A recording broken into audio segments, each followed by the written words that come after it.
Godzilla and Kong are back on the big screen with Godzilla x Kong: The New Empire. So it's time to stop and rank the entire Monsterverse from the worst to the best.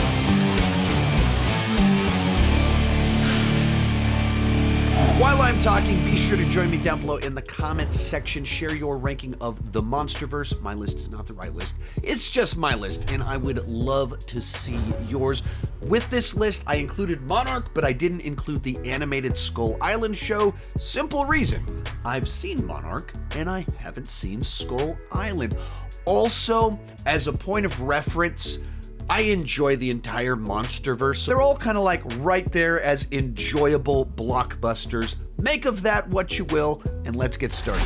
In last place, Monarch: Legacy of Monsters. And while by the end of it, I did enjoy this show enough to want a second season and continue exploring the world of Monarch, this was a total mixed bag. The best parts were as good as I hoped a TV show set in the Monsterverse could be. And at the same time, the bad parts were just as bad as I expected a TV show of the Monsterverse to be. And when I say all that, it's kind of like when it comes to the characters in the present, the young cast are terrible. They're terrible characters. They're whiny, they're boring, they have no charm, charisma, and they're not written like real people. They're written like these just melodramatic, whiny characters that don't learn and grow. But then in the past, the characters are really interesting. There's this kind of love triangle amongst three friends that care deeply about one another, but there's this conflicting because there's a romance in the middle of all of it. The Shaw character is, of course, the best character in the show, played by both Kurt and Wyatt Russell, depending on the timeline. Fun, classic adventurer type character. When it's focused on them, this show's really interesting. Likewise, when it comes to the actual story of the season, there's some nice lore that kind of reminded me of the X-Files in a sense, because it's about mysterious organizations, cover-ups, things like that, though having its own flavor. But when you get into the middle of it, it starts getting redundant, plot lines go nowhere, there's some really bad writing in like episode 7. But then you get to the last 2 episodes and you see where everything's going and you go, oh, that's kind of cool. I really dug that. That's kind of fun. I like what you're doing here. That's what the whole season should have been. So the whole thing is kind of this mixed bag of like really frustrating, but also having some nice payoff or characters you do like with other characters that you don't like. There's a little, not as much monster action as you want, but I was kind of expecting that because it's a TV show. There's only so much that you can do. So I do hope they get a second season and that it learns from both the failures and the successes of season 1. There's a lot of potential here that wasn't fully realized. Number 5, Godzilla x Kong: The New Empire. And while I don't know that I could say this is a good movie, it was a really fun time at the movies. It's kind of an interesting time to be a Godzilla fan because there's so much Godzilla content right now. The weekend that the first trailer for this movie dropped, we got the finale of Monarch and we got Godzilla -1. And for me, this movie's kind of like the professional wrestling of Godzilla movies, in that it is all about entertaining. It is very much a Taco Bell movie, cinematic fast food. It might not be good for you, but you love to consume it nonetheless. It's cooking with butter and sugar, all this stuff that is really tasty, but probably destroys your insides. That's what this movie is. It is all about setting up these insane scenarios where we've got Titans fighting in zero gravity, where Kong has a gigantic robot arm, where there's all these relics and weapons that Titans use to battle each other, all kinds of new special powers that Godzilla has and our ice dragon. And if you stop to think about it, it makes no sense. Like, hey, wait a minute. Why on earth is there a Godzilla power glove right around the corner? Well, do you want him to have a power glove? Yes, I do. Well, shut up. We want the power glove, so he gets the power glove. It's that kind of logic that the pieces don't fit together. You forget the human characters for the most part. But is it a lot of fun to watch all the insanity unfold, to explore Hollow Earth? Yes, it is. The movie's job is to put a smile on my face. It put a smile on my face while I was in the theater.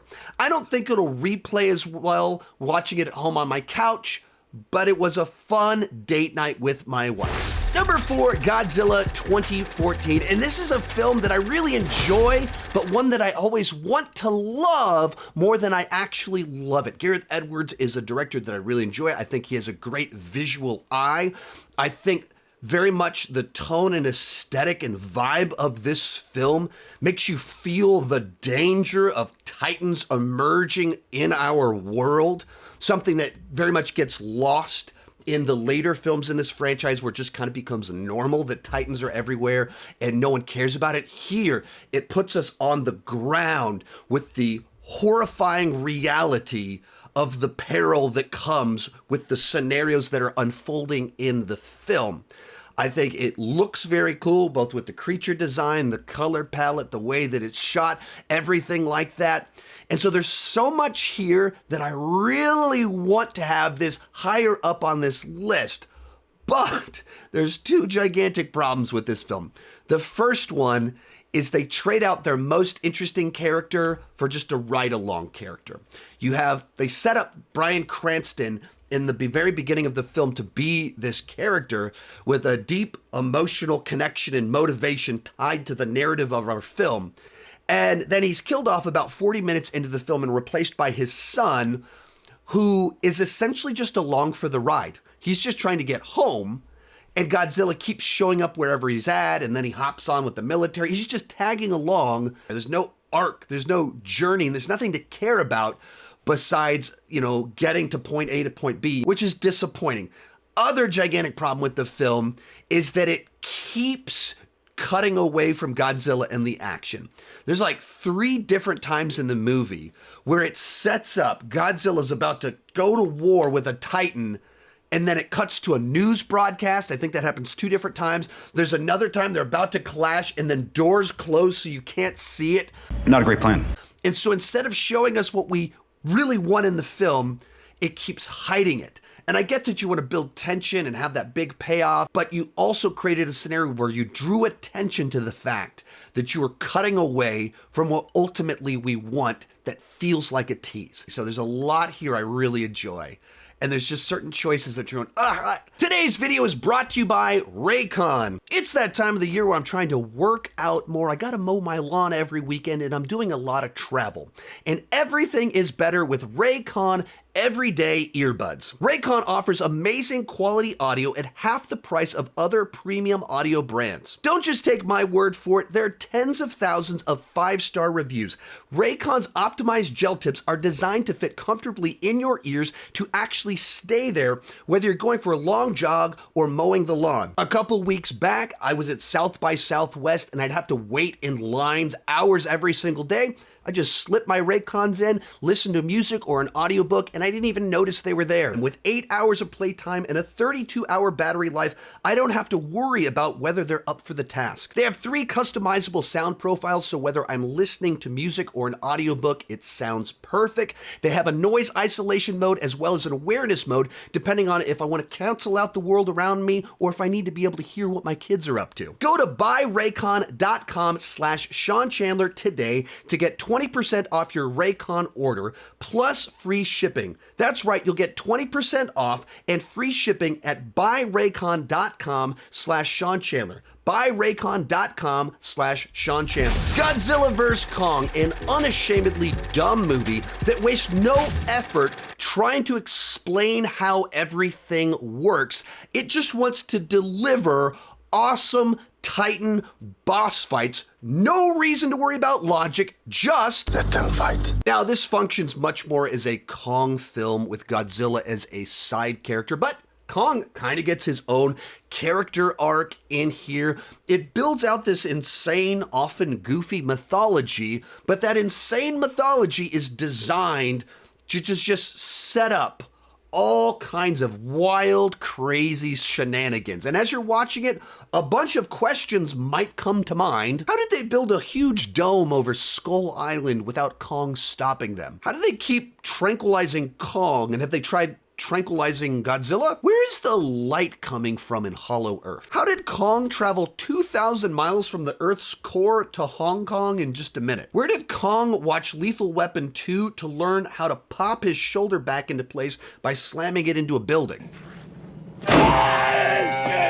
But if you're worried about any of those questions, you are watching the wrong movie. This movie promised to deliver Titans punching each other in the face, Kong wielding a magic axe, Godzilla vomiting toxic material on anything and everything that he can, and Titans destroying buildings in metropolitan areas without any time to pause to worry about the horrifying consequences of everything taking place on the screen.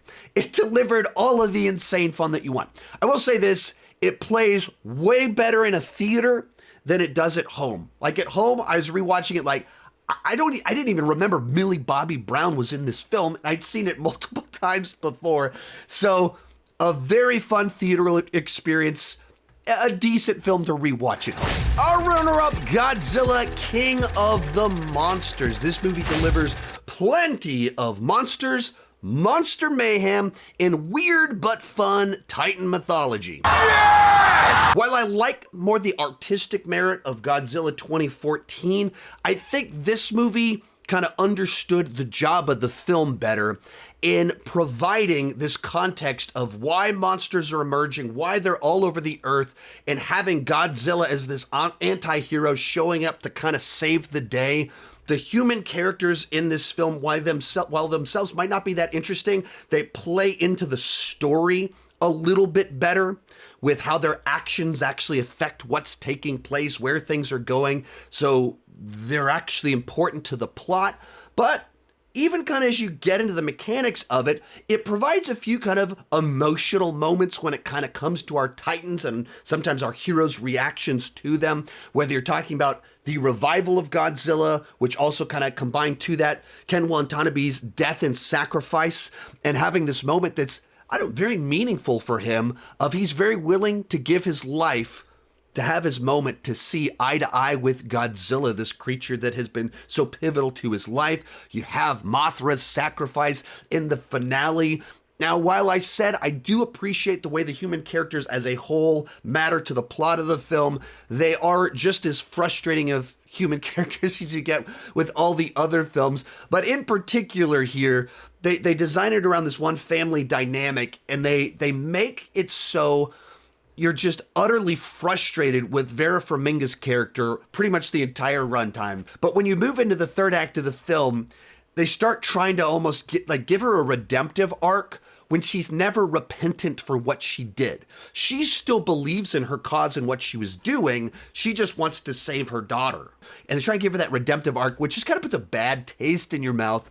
But, kind of besides that, I think this one does a nice job of delivering the monsters, the mayhem, and having human characters that actually matter to the plot that you can remember afterwards. But in first place, Kong Skull Island. This is a movie that I think with each rewatch I enjoy more and more and respect what they did here on a number of different levels. Obviously, I'm Team Kong, so the movie that has him front and center on his island, I'm gonna have a good time with. But beyond this, this is a great looking movie. This is like one of the best looking dumb movies of all time. Just whether you're talking about the aesthetic in general, the color palette that just feels very 70s, but there's also so many great shots in this movie, whether you're talking about like reflections and sunglasses, the use of silhouettes. It's the imagery here is really fantastic, in particular for this type of film. But then on like deeper level, when it comes to the kind of the characters, the story, the plot, they're going for kind of this heart of darkness, Apocalypse Now. There's also elements of Moby Dick and Predator. So just an interesting blend of stories in a fun atmosphere with a great look.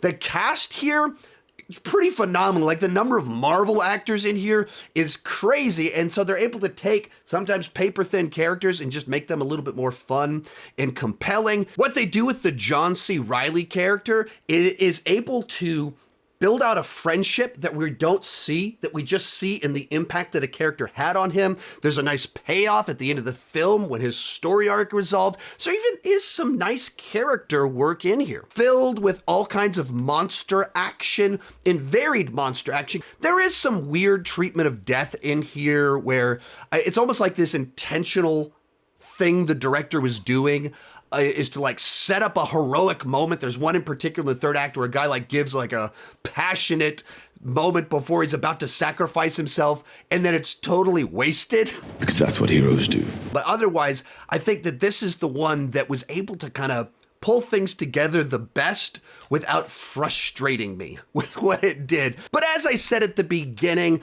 the distance between my top and bottom films here aren't all that far apart. That's why my ranking here shifts kind of all the time. But I think this is the one that I keep going back to being like, that was really cool. I really dug what they went for with this film, and I think they mostly were able to pull it off. So it comes in at number 1. If you enjoyed this video, you can check out some of my other Monsterverse videos all around here, my review of Godzilla -1. Hey, thank you so much for watching, and keep talking movies and TV.